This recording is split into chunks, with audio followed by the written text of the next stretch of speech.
Let's go places. Not just the ones you can find on a map, but the ones you can find in your heart. Let's go beyond everything we know and embrace everything we don't. And once we've reached our destination, let's keep going. Because inspiration doesn't favor those who sit still. It dances with the daring. On First Looking into Chapman's Homer by John Keats. John Keats was born in 1795 and was one of the main figures of the second generation of Romantic poetry.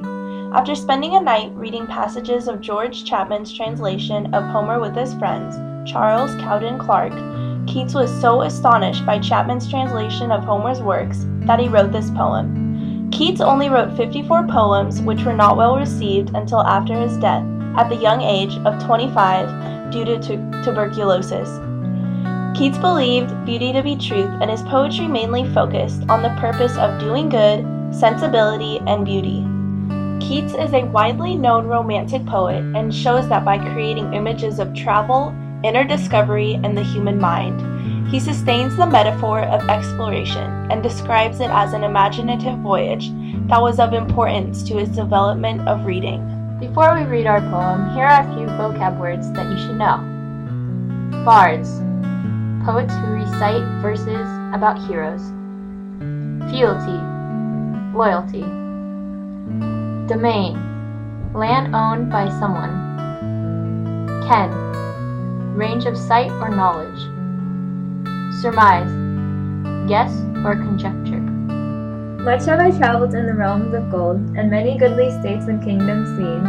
Round many western islands have I been, which bards in fealty to Apollo holds. Oft of one wide expanse had I been told, that deep-browed Homer ruled as his domain. Yet did I never breathe its pure serene, till I heard Chapman speak out loud and bold. Then felt I like some watcher of the skies, when a new planet swims into his ken. Or like stout Cortez, when with eagle eyes he stared at the Pacific, and all his men looked at each other with a wild surmise, silent upon a peak in Darien. This poem is a Petrarchan sonnet with iambic pentameter meter. The speaker of this poem cannot be assumed to be Keats himself. The descriptions of the many travels at the beginning of the poem indicate a well-read, educated man like Keats who has had an enlightening experience. This poem is a self-reflection to this experience. However, he is addressing a general audience because everyone can relate to having a moment where their perspective has changed. In the beginning of the poem, the tone is informative and establishing the background for the rest of the work. Line 8 presents a shift in the poem, and his tone switches from factual to enlightened as he continues to reflect on his newfound point of view.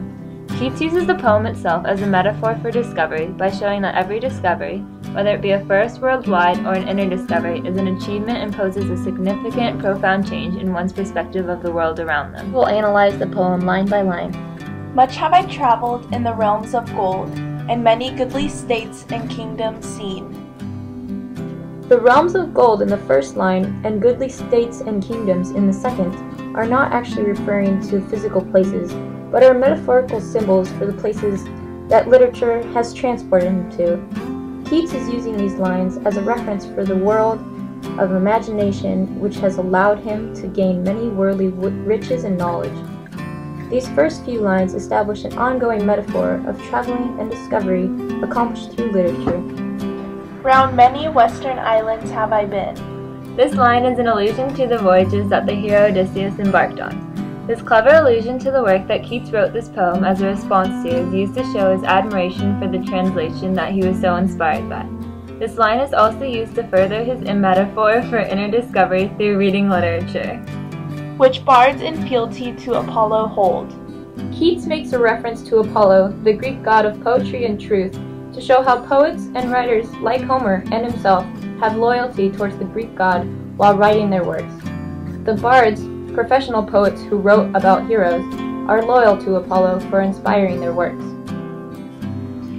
Oft of one wide expanse had I been told, that deep-browed Homer ruled as his domain. Overstatement is used when Keats writes about one wide expanse, because expanse already symbolizes a vast amount, and wide is used to overemphasize the size and vastness of the knowledge. The description of Homer, the great Greek writer, as deep-browed suggests that he is wise and well-versed. From this description, readers are able to see how Keats looks up to Homer and respects his works, which lead him to an inner discovery.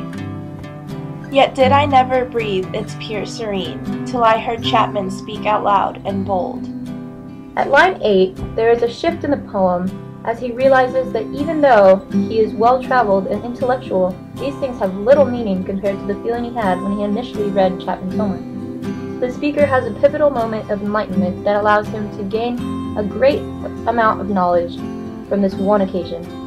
We can also tell that there is a shift in the line because of the Petrarchan sonnet format.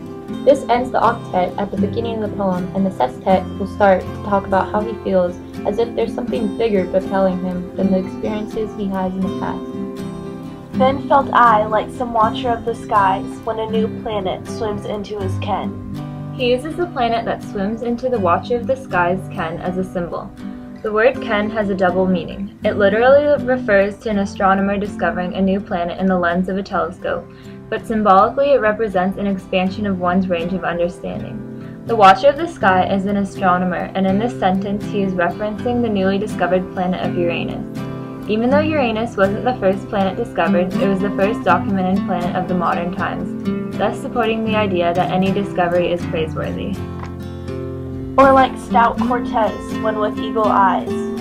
Keats uses the explorer Cortez to represent how second discoveries are just as important.